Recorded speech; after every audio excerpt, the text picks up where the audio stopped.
Olá, sejam todos muito bem-vindos a mais um É Saúde.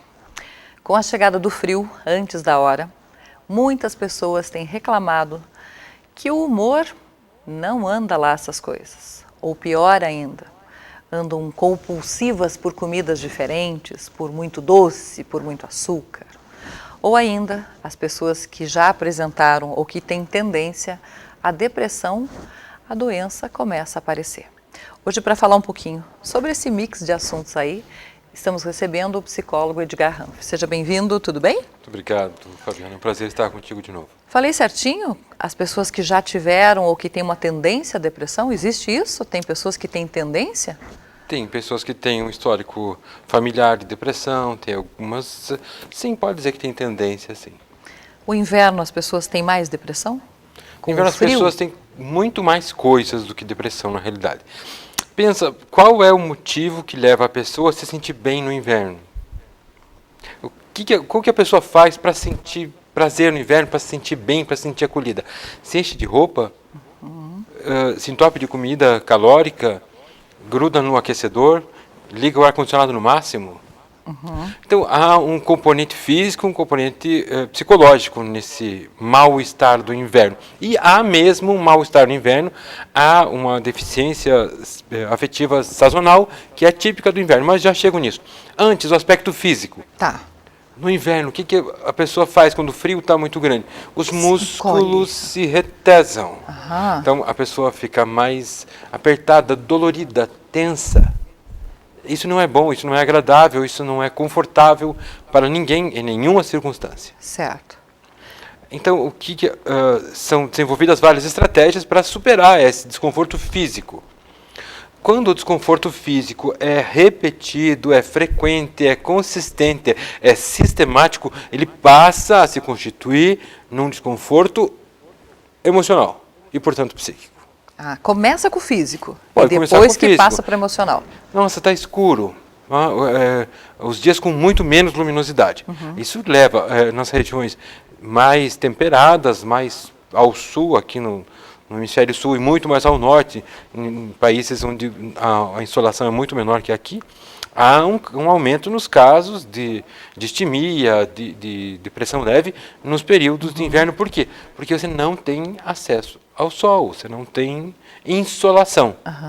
Na nossa região, tipicamente os invernos são como? Gélidos, porém ensolarados. Pois é, o sol do inverno é tão lindo, né? Exatamente. Então nós temos geada. Geada é, vamos dizer assim, um elemento comum do nosso inverno. Mas a geada não se verifica quando há nebulosidade. Certo. Precisa que o céu à noite esteja bem limpinho, com estrelas, etc. O que significa que na manhã seguinte vai haver sol.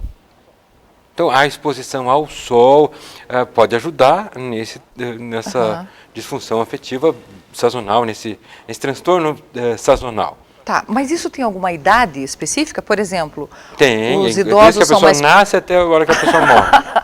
É uma idade específica, a idade da vida da pessoa. Tá, qualquer idade pode ter isso? Qualquer idade pode ter isso.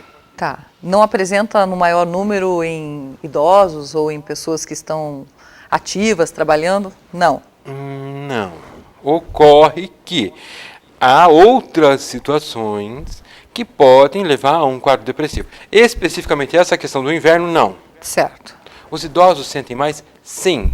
Por quê? Porque sua alimentação já não é tão rica, variada, diferenciada como a dos mais novos. A sua circulação corporal já não é como a dos jovens. Eles não se movimentam como os jovens e as crianças, por isso sentem mais frio. Tá. A gente está falando de uma parcela da população, porque tem uma outra parcela que adora o inverno, que acha que o inverno fica com mais disposição para sair trabalhar, que não passar calor é ótimo, não tem? Tem isso também? Tem, claro, porque o calor em excesso, ele pode se tornar cansativo, pode se tornar opressivo. Certo. E o frio, pelo contrário, pode se tornar depressivo. Tá. O calor que nós estávamos experimentando até na última semana de abril, por exemplo, era um calor opressivo. Nós estávamos batendo 30, 32 graus numa época em que o nosso corpo já está enfastiado, cansado de ter altas temperaturas, já está precisando de temperaturas amenas e não tínhamos. Certo. Fechando noites aí, madrugadas com 24, 25 graus. Super gostoso. Isso, pode ser muito gostoso, mas acaba afetando um pouco, Claro, inclusive o humor da pessoa. Aham. Né? No verão, os professores não digam, essas crianças estão impossíveis. O calor deixa as pessoas, muitas vezes, mais irritadiças. Né? Então, essa é algo que se deve ponderar também. Tá. No entanto, e aí nós chegamos mais próximos do que seja esses fenômenos que chegam, que são trazidos, que são comumente conhecidos como fenômenos depressivos. Há outras circunstâncias que levam ao aparecimento dos primeiros sintomas da depressão e que podem ser os gatilhos para a depressão. Por exemplo, o estresse. Né? Nós estamos vivendo numa época bastante conturbada, de muitas incertezas, de muita insegurança, Certo. em vários aspectos. Insegurança nas ruas, insegurança física, insegurança política, muitas vezes insegurança emocional e até uma insegurança calcada na incerteza dos rumos da economia brasileira, por exemplo. Porque isso vai acabar afetando, De uma bem ou maneira mal, a todos nós. Certo. Né? Nós temos 11 milhões de desempregados. Quantos mais ficarão desempregados no próximo mês? Nos próximos 3, 6 meses?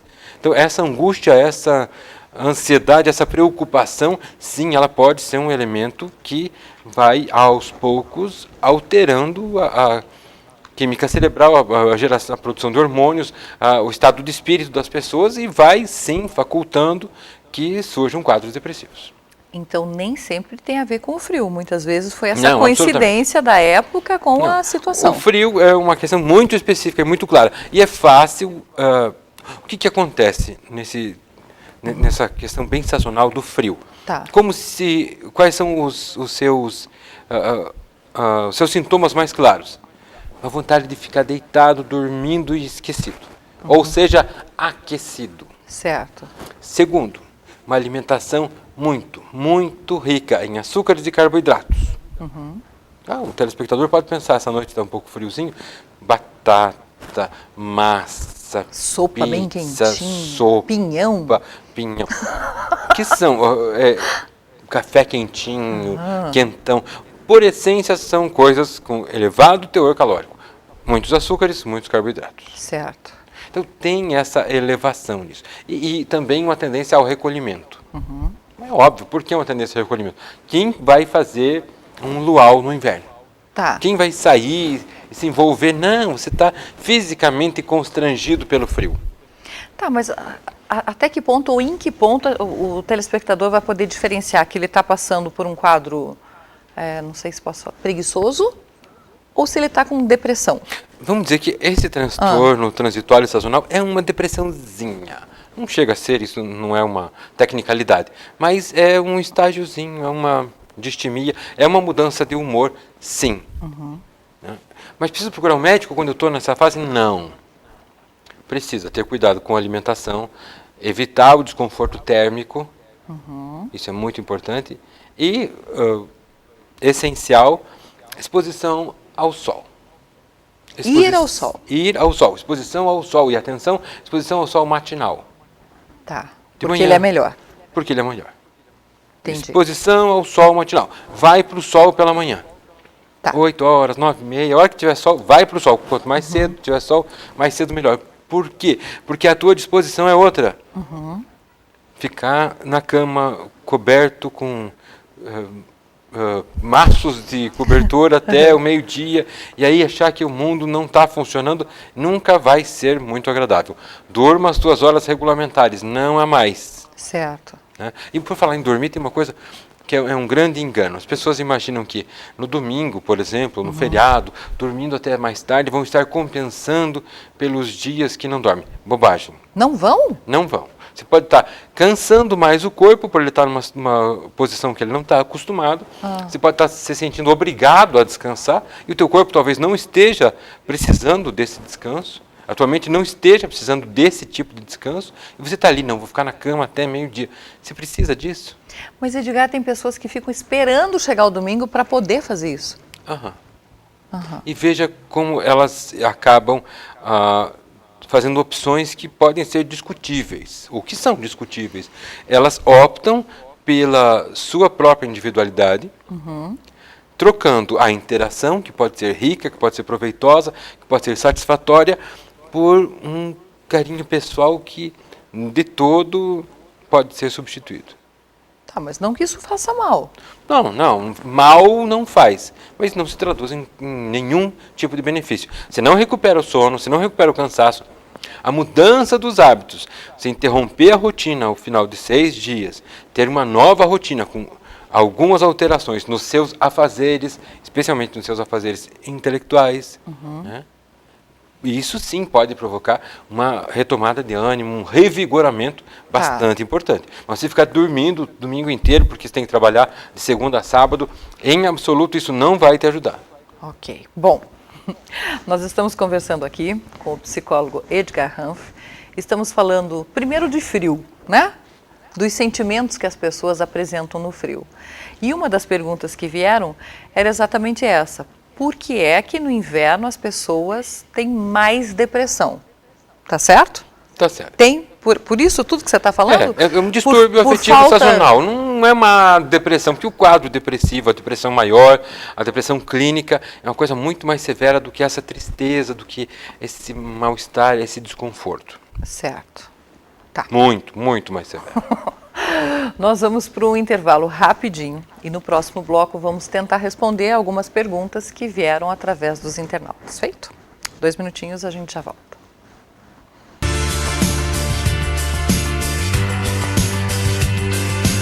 Estamos retornando. Hoje a Saúde recebe o psicólogo Edgar Hanff para falarmos sobre algumas situações ou alguns sentimentos a mais que as pessoas sentem no inverno. Edgar, a gente abriu nas redes sociais e vieram algumas perguntas, tá? Que eu quero lhe fazer e você, na medida do possível, vai nos respondendo, feito? Pois não. Uma das internautas trabalha em Carambeí, aqui perto, um beijo enorme para a cidade de Carambeí. E ela fala que o grande problema é que na empresa que ela trabalha é obrigado a usar uniforme e a área onde trabalham é muito frio. O que acontece com o inverno, 80% dos funcionários ficam doentes, mas não é possível colocar mais agasalho. Com isso, a preguiça de ir trabalhar, as doenças, etc. O que fazer? Esse caso não envolve psicologia, envolve saúde pública, envolve recursos humanos e relações de trabalho. Tá. Como funcionária de uma empresa, claro que ela está se sentindo, se está se sentindo constrangida, está se sentindo impedida de se agasalhar devidamente, a empresa não está fornecendo meios e condições para que ela tenha conforto térmico na execução do seu trabalho. Sim, ela pode procurar suporte e apoio em diversas áreas, no seu próprio sindicato, na Justiça do Trabalho, no Ministério Público, tem vários caminhos que ela pode procurar, mas isso não pode ser a causa de, por exemplo, estou deprimida porque no trabalho tem isso. Não, isso pode ser a causa de um quadro de ansiedade, de um quadro de estresse grave, uma porção de outras condições. Certo. A outra é a Simone, aqui de Ponta Grossa. Ela fala que tem uma coisa que deixa ela muito preocupada e muitas vezes até doente no inverno, é saber que não pode ajudar as pessoas que estão na rua passando frio. O ano passado fiquei muitos dias de cama com um doente com uma doença que foi diagnosticada como depressão. Ajudo na medida do possível, mas que isso não posso fazer. Veja, o trabalho de conviver com as frustrações. Né? Um trabalho, no caso dela, talvez não seja necessariamente um quadro de depressão típico. Não posso em absoluto fazer qualquer tipo de diagnóstico nessas condições. Certo. Mas eu acredito que um tratamento psicoterápico poderia ajudá-la a conviver com as frustrações. Uma delas é a de não conseguir ser eficiente e suficiente para evitar que as demais pessoas de seu convívio, ou da sua cidade, da sua comunidade, sofram na estação fria. Tá, mas eu até entendi um pouquinho o que ela quis dizer. Eu acredito que o emocional dela balança, porque pelo que eu entendi, ela ajuda, ela tenta Sim. ajudar, mas não consegue Daí vem a frustração. Eu tento, eu faço, ajudo na medida do possível e ainda assim não resolve. Porque a gente tem notícia lá, em tal lugar alguém está sofrendo de frio, em tal lugar alguém morreu de frio, houve isso, há um aumento no número de doenças broncopulmonares, uma série de situações, e eu não consigo ajudar. Certo. Não temos como ajudar a todos que precisam. Ela diz, eu faço até onde vou, o que eu posso. Então, a ajuda suficiente dela é até onde ela pode ir. Né? O trabalho que precisa ser feito nesse caso é o de ela perceber quais são os mecanismos necessários para que haja um entendimento de que ela sozinha tem um campo de ação bastante limitado. E por isso tem as ações de solidariedade. Uma pessoa faz tanto, 200 pessoas fazem 200 vezes esse mesmo tanto. Uma comunidade inteira pode fazer muito mais. Certo. E geralmente o que se vê são ações desarticuladas. Né? Entidade X faz a campanha do agasalho. Entidade Y faz uma outra campanha do cobertor. Entidade Z faz a campanha da sopa quente. Certo. Mas esse guarda-chuva social acaba não sendo eficiente ou suficiente. E as pessoas que participam veem que, na realidade, estão apenas tapando um pequeno buraco ali, mas o grande rombo continua existindo. Tá, mas ela tem que trabalhar isso com ela, né? Se ela já está fazendo a parte dela... Tem que trabalhar com ela. É importante que ela tenha essa sensação de humanidade dela, demonstre que é uma pessoa sensível, demonstre que é uma pessoa com uma visão social bastante importante. E isso não é nenhum demérito para ela, muito pelo contrário. Mostra que é uma boa pessoa, uma pessoa de bons instintos. No entanto, esses bons instintos acabam esbarrando na prova da realidade. E aí acontece a frustração, e essa frustração pode sim levar a doenças. Assim como o estresse, assim como a angústia, assim como a preocupação com o emprego, com a saúde dos filhos ou de um familiar. Tá. Todos os anos, quando chega o inverno, a minha mãe tem depressão. Por que isso? Difícil. Bem difícil, mas... Falamos a princípio, um distúrbio afetivo sazonal pode acontecer? Pode. Ela tem depressão mesmo? Ou ela tem um quadro de distimia, uma depressão leve? Né?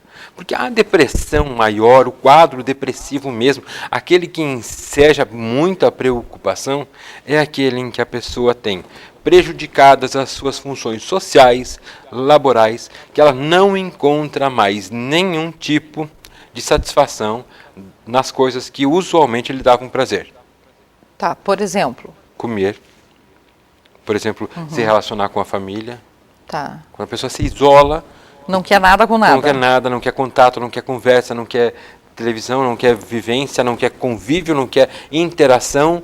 Quando a pessoa não se alimenta, quando a pessoa começa a ter ideação suicida, quando a pessoa começa a ter pensamentos relativos à morte, ou à extinção, ou à perda, começa a falar sobre isso, pensar muito sobre isso, aí, e isso acaba... ou se torna, ela tem tentativas, né, gestos que podem levar a isso, aí sim é um quadro grave que deve ser imediatamente levado para um serviço médico. Tá. Você falou que um dos sintomas é a pessoa não comer. Se comer é uma fonte de prazer, e para uma imensa maioria das pessoas quando a pessoa para de ter de buscar prazer naquilo que usualmente tinha, é sinal de que há um problema. Mas não tem pessoas que falam assim, eu estou depressivo e fico comendo? Tem. Como uma compensação? Assim como o sono. A depressão, nos quadros depressivos, tanto pode haver excesso de sono, como hipersonia, como hipossonia. Nada de sono. Não conseguir dormir. Né? Varia de indivíduo para indivíduo. A pessoa que muito apetite, mas ela come com voracidade, sem ter prazer naquilo, e aquela pessoa que evita por completo o alimento, ou faz jejuns prolongados, ou grandes restrições alimentares. Tá, mas de qualquer uma das duas formas é um extremo. De qualquer forma é um extremo. Porque assim, cá entre nós, no inverno, todo mundo come um pouquinho mais. Não é? Não tem isso? Sim. E por que comemos mais, Fabiana? Sei lá, porque é mais gostoso comer no inverno, eu acho. Na realidade, porque o nosso corpo precisa de mais caloria para manter-se aquecido e funcionando. Entendi. Dá mais prazer. Dá mais prazer, sem dúvida nenhuma, mas também é um retrato de que nós temos uma sociedade culturalmente pobre. Por que culturalmente? Porque nós temos estruturas físicas nas quais nós vivemos e convivemos e interagimos que não são adaptadas a nenhum dos climas que nós temos. No verão, as nossas casas são quentes demais. No inverno, as nossas casas são geladas. Nunca tá bom, E né? o que se faz no verão? Excesso de consumo de água gelada, por exemplo, de líquidos refrescantes, refrigerantes. No inverno, justamente o contrário, alimentos calóricos que permitem uma sensação de calor, de preenchimento, de tranquilidade. De novo, é uma sensação física. Então, nós estamos buscando uma satisfação física, imaginando que isso é emocional. Não é. Não Entendi. é. Você está com frio, come. Aham. Toma um café quente. Os mais antigos, está com frio, tome um chá quente, alguma coisa. Por quê? Porque o chá esquenta. O líquido Certo. quente, a bebida quente, provoca, de fato, uma sensação de calor no corpo e conforto. Sensação de conforto e acolhimento. Ou seja, prazer. Entendi. Então, come-se mais para quê? Para ter mais prazer. prazer. Claro que o frio convida a uma mudança. Até porque o cardápio, as peças de estação, as frutas de estação, os alimentos dessa estação são diferentes daqueles que a gente tem no verão. Ninguém vai comer salada feito um louco no inverno. Porque não agrada. Não apetece, aham. De fato. E sopas e coisas mais dessa natureza já Ficam são muito mais mais saborosas. bem-vindos, ficam mais saborosos, mas já é uma questão cultural aí e física, não necessariamente psicológica. Psicológica, ok. A Bárbara tem uma filha de 22 anos que acabou de perder o emprego. Ela coloca entre parênteses 20 dias e faz exatamente 17 dias que ela não quer sair da cama. Pode ser depressão? Sim, pode.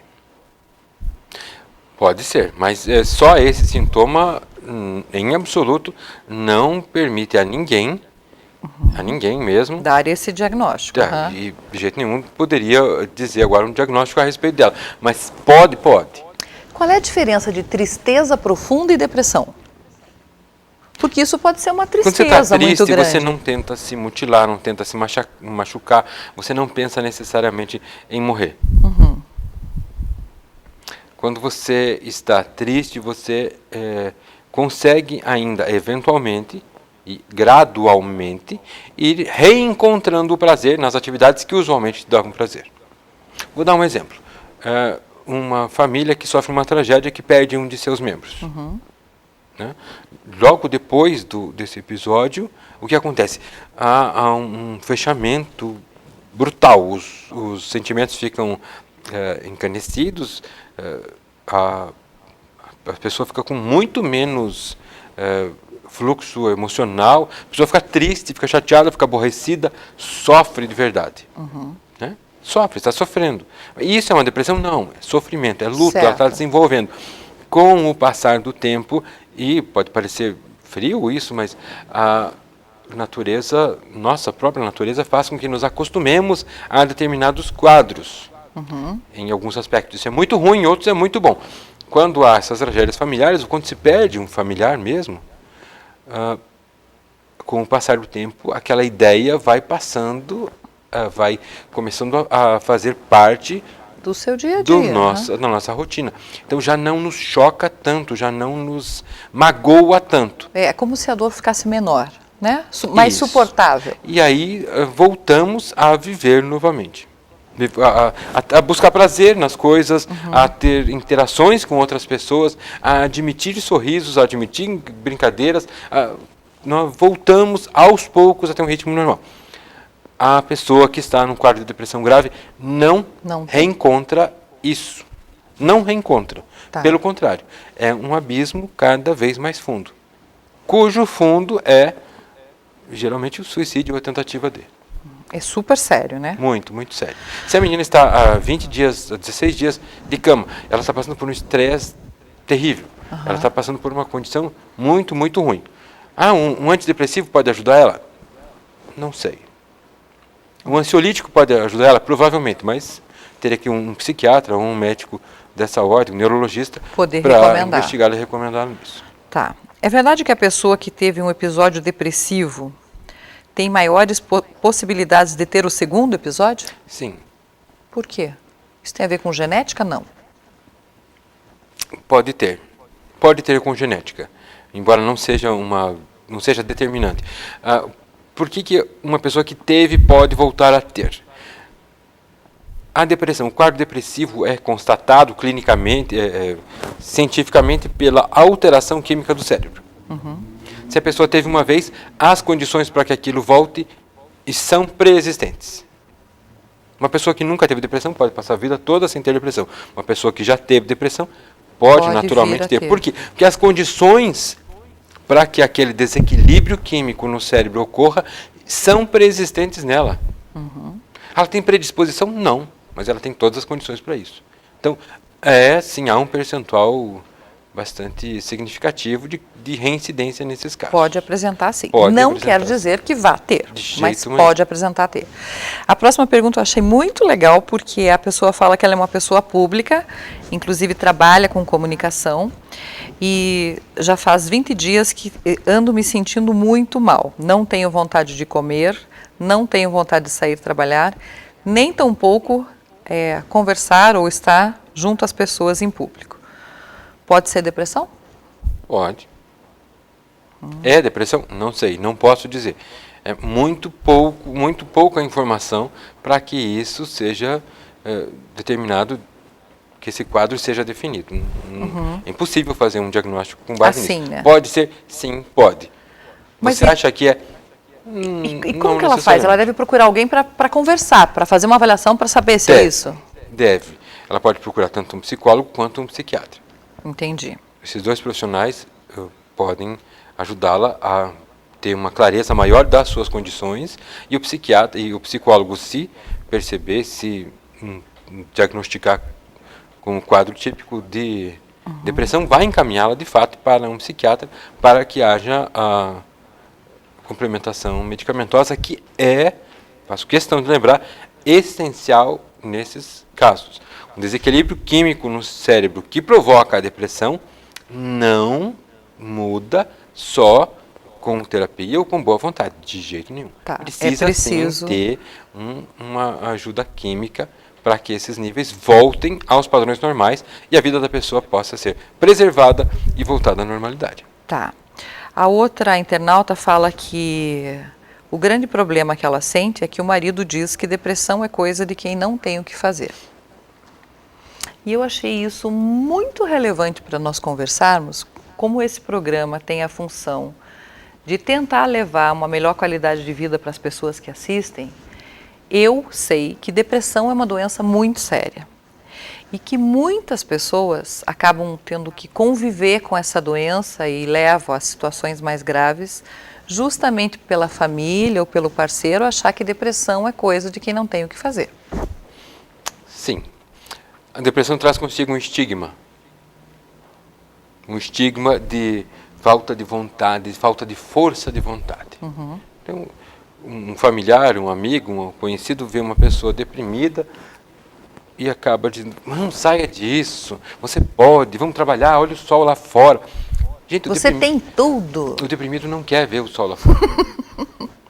O deprimido não consegue ver o sol dentro de si, não consegue ver a vida dentro de si. Imagine você, se você encontra uma pessoa que tenha, digamos, mal de Parkinson, que é uma doença, obviamente, física. Certo. E você diz a ela, pare com isso, pare de tremer, você não precisa disso, você consegue parar sozinho. Não faz sentido, certo? Certo. Imagine que você tem uma pessoa que está sofrendo de gripe. E você diz a ela, gente, gripe é um estado de espírito, você está louca, pare com isso, enxuga esse nariz, nada, que febre o quê? Você não tem nada, pare, você não tem nada, vá trabalhar, vá viver, vá se divertir com os outros, saia com seus amigos, o que está fazendo, coma direito, vá dormir. Faz algum sentido isso? Não, nenhum. Gente, depressão é uma doença muito mais séria, porque potencialmente fatal, muito mais séria do que resfriado, do que gripe, do que Parkinson, do que alguns tipos de câncer. Ela é potencialmente fatal. Depressão mata. Se tem uma pessoa deprimida perto de você, encaminhe ela imediatamente ao serviço médico. Imediatamente. Não espere. Amanhã ela pode não estar viva. Simples. Nossa. Exatamente isso. Amanhã ela pode não estar viva. Seríssimo. Muito sério mesmo. Bom, estou conversando aqui com o psicólogo Edgar Hanff. Já falamos muito sobre depressão. Vou chamar o intervalo e no próximo bloco a gente vai falar sobre outro probleminha que aparece no inverno. Compulsão. Será que isso é verdade? 2 minutinhos e a gente já volta.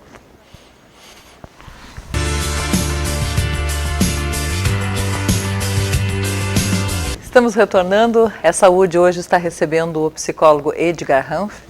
E nos blocos anteriores já deixamos um alerta que depressão é uma doença muito séria, que é preciso que se busque ajuda, que se busque um profissional para tratar dessa doença.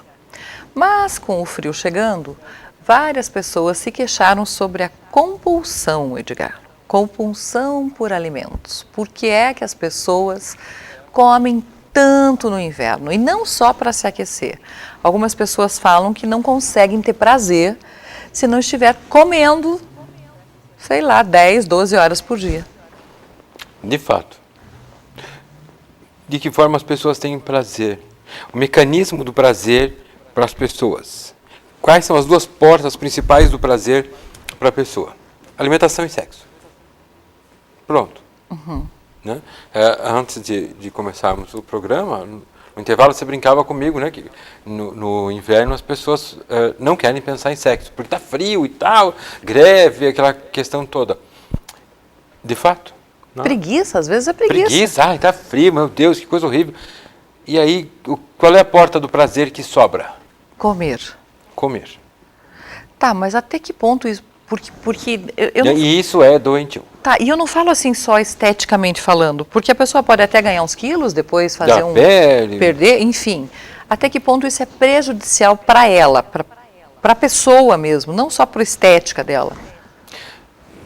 Pode ser prejudicial de várias maneiras. Pode ser prejudicial para a saúde fisiológica dela. Se ela está aumentando o seu IMC, a sua carga, o seu peso está engordando, ela pode estar tendo muito mais facilidade para ter problemas cardiovasculares e uma série de outras, morbidades aí que são decorrentes da ingestão excessiva de alimentos. Tá. Ela pode estar perdendo também outras coisas. Por exemplo, ela pode estar perdendo o interesse por outras atividades que podem ser prazerosas para ela. Prática de esportes, por exemplo. Convívio, a interação com outras pessoas, manifestações, o exercício de atividades culturais. E aqui está valendo ir no cinema, está valendo passear na praça, está fazendo qualquer coisa. Não, a gente se fecha, vamos se reunir e ficar comendo sopa e tomando vinho. Né? Pode ser bom? Claro que pode ser bom. Pode ser social? Sim. Pode ser benéfico? Sim. Mas até quanto?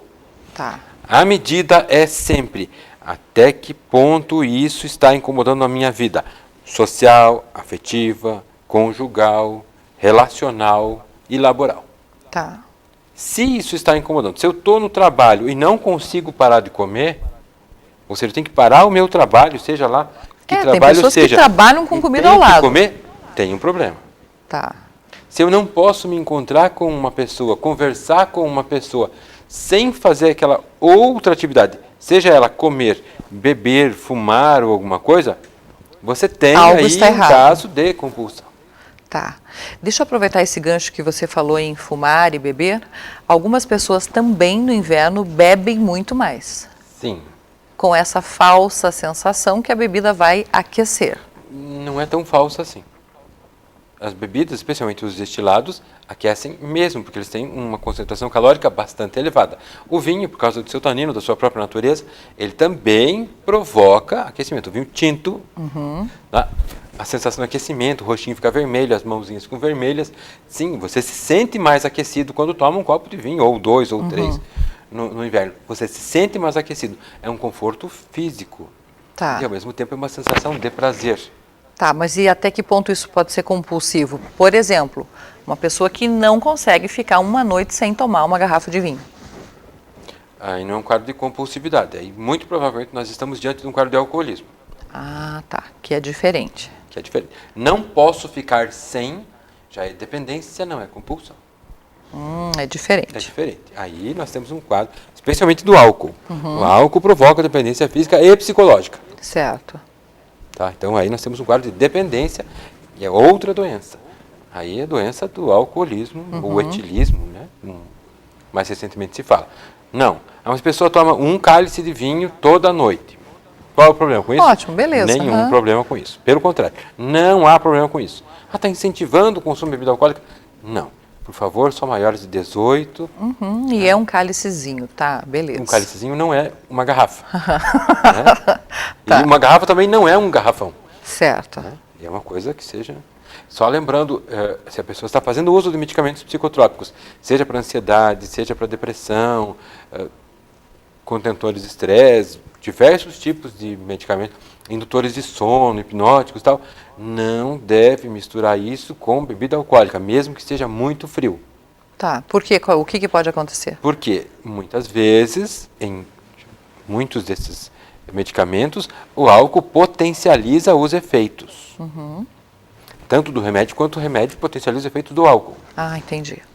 Em outros determinadas classes de medicamentos, o álcool simplesmente faz com que o remédio não faça efeito. Inclusive alguns antidepressivos. Tá. Tomou álcool, o antidepressivo para de fazer efeito. Ok. Ou vice-versa, está tomando, não bebe. E também há o risco de potencializar o efeito da bebida. E aí, uma quantidade que seria, em circunstâncias normais, absolutamente inócua, como um pequeno cálice de vinho, pode se tornar um fator determinante para um estado de semi-embriaguez. Tá. Quando nós citamos aqui que íamos falar sobre compulsão, uma das internautas que pede para que não fale o nome dela, é lógico, citou que ela tem comido muito, ela usou um termo empanzinando de comida, e depois que ela come muito, ela se arrepende, chega a chorar e passar mal. Isso é compulsão? Não sei se necessariamente compulsão, mas ela tem um problema psicológico severo, Pois que ela precisa tratar nisso. Se ela não consegue parar de comer e depois se Porque arrepende? ela come até esse ponto. Porque ela está tentando preencher o quê?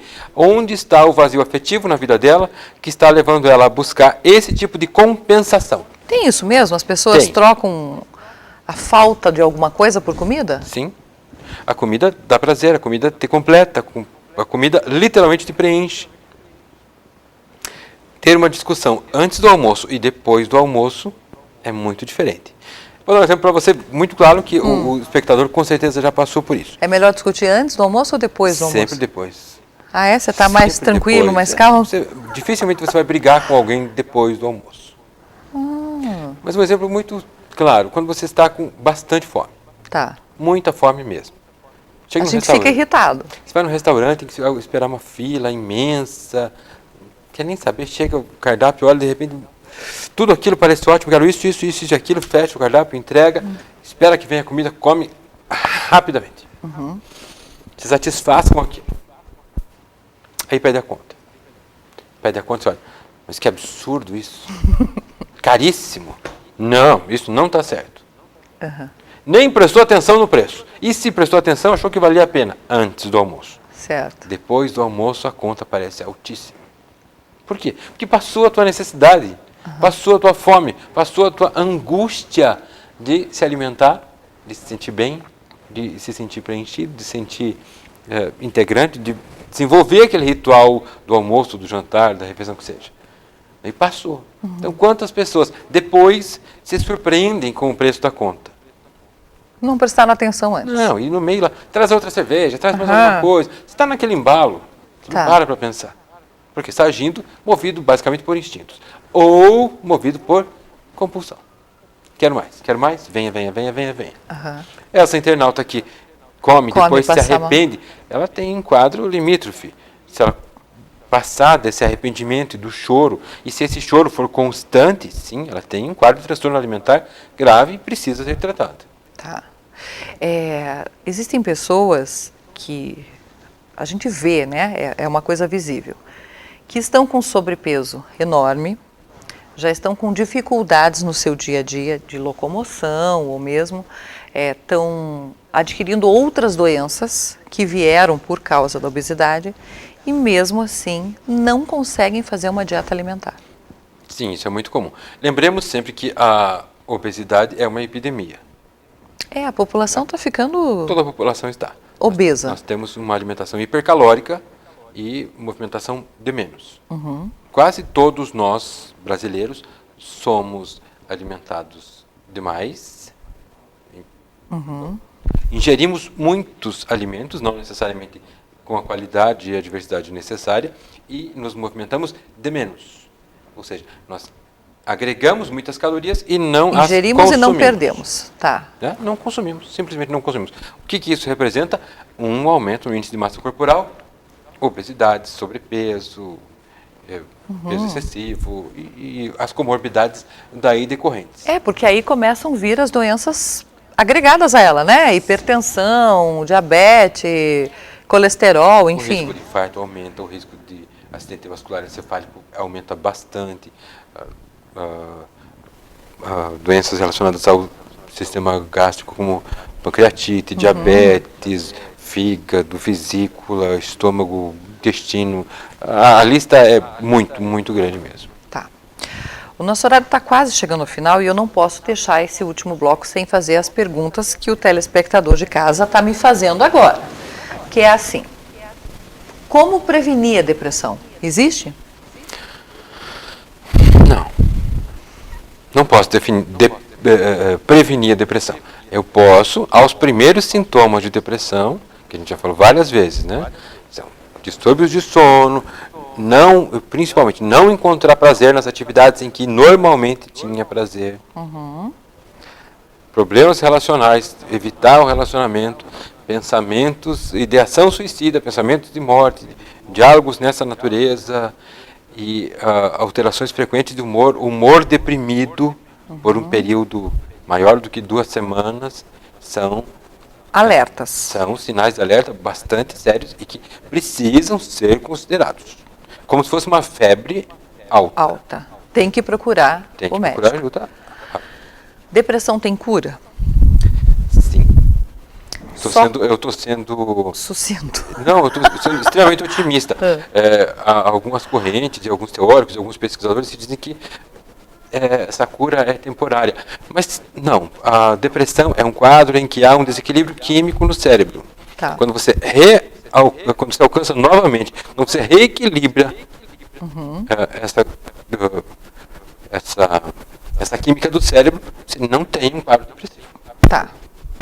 Mas isso não quer dizer que ela não possa voltar. Não quer. Por quê? Porque há gatilhos. Estresse, genética, comportamento, uma série de coisas que podem levar. Um quadro assim, bem simples assim. A pessoa está vivendo um momento de tristeza profunda, estresse e ansiedade. Né? Tá. São quadros diferenciados um do outro. Perdeu alguém, um familiar, um ente querido próximo, ela trabalha demais e ela está preocupada com o risco do desemprego. Então, 3 quadros muito... E ela começa a se comportar diferente do que normalmente. O seu humor está prejudicando as suas relações sociais, suas relações afetivas, suas relações com a família. Está prejudicando o seu próprio trabalho. Ela está deprimida? Não. Ela pode ficar deprimida? Sim. Por quê? Porque ela já está trabalhando numa desorganização. Certo. Se essa desorganização persistir, sim, vai ser um quadro depressivo. Tá. Uma das perguntas a gente já respondeu, mas acho importante você falar novamente, porque é que as pessoas que apresentam o quadro depressivo devem buscar ajuda. Muito simples. Gente, depressão é uma doença fatal. Pode ser de curtíssima duração. Então, quando a pessoa fala, tem ideação suicida, as frases aparentemente não perigosas, como vocês iam estar bem melhor sem mim. Que vontade de tirar embaixo de um carro. Isso é o sintoma de febre altíssima. Falou isso, pega a pessoa, leva para um serviço médico. Imediatamente. Na hora, no momento. No momento em que acontecer. Por quê? Amanhã pode ser tarde demais. Tá. Amanhã aquilo que hoje é ideação suicida pode ser uma tentativa. E pode ser uma tentativa bem sucedida. Então, que é muito triste. Muito, muito triste. Para compulsão, que foi o nosso outro assunto, tem tratamento? Tem tratamento, sim. Tem cura? Acredito que sim. Com medicação ou sem medicação? Na maior parte dos casos, sem medicação.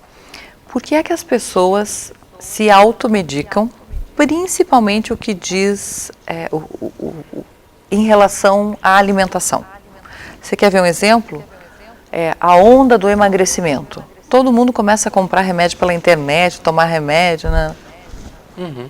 Porque é fácil, porque você não tem que admitir perante um médico ou um psicólogo que você não está conseguindo dar conta do teu aumento de peso.